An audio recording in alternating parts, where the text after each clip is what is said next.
November 24th, 1971. A man calling himself Dan Cooper boards Northwest Orient Flight 305. He looks like any other businessman, but what he is about to do will become the most baffling mystery in the history of aviation. A ghost in a suit, a leap into the freezing dark. One man, a parachute, and a ransom that would never be fully recovered. He simply vanished. It began in Portland. A rain-slicked runway, a grey afternoon, and a man with a one-way ticket and no past. At the counter, he was calm. He paid $20 in cash. No ID required, no questions asked. He was invisible. Sitting in seat 18C, he ordered a bourbon and soda.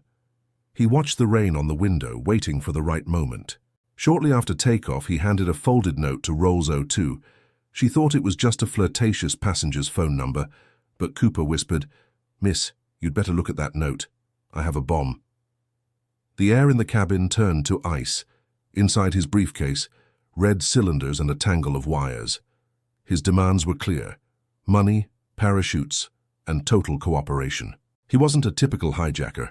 No shouting, no waving guns. Just a quiet, terrifying control over the entire flight. They landed in Seattle as night fell. The plane sat on the tarmac, surrounded by shadows and the pouring rain. The passengers were released, but the crew remained. The ransom was delivered and the plane was refueled for a final journey. The Boeing 727 took off again, heading south into a violent storm. Cooper ordered the pilots to stay low. Inside the cabin, red emergency lights flickered.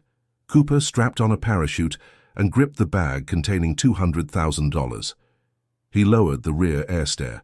The wind howled into the cabin at 200 miles per hour, a freezing, chaotic roar. Then he was gone, a single silhouette stepping off into the pitch-black void. He left behind only a clip-on tie. The FBI launched a massive search. Thousands of acres of dense forest were combed by teams in the fog. Years later, a small boy found rotting bundles of $20 bills buried in the mud. The only trace ever found. Who was Dan Cooper? A master criminal or a man who died in the woods? The mystery remains unsolved. Do you believe he survived the jump? Tell us your theories in the comments and subscribe for more mysteries.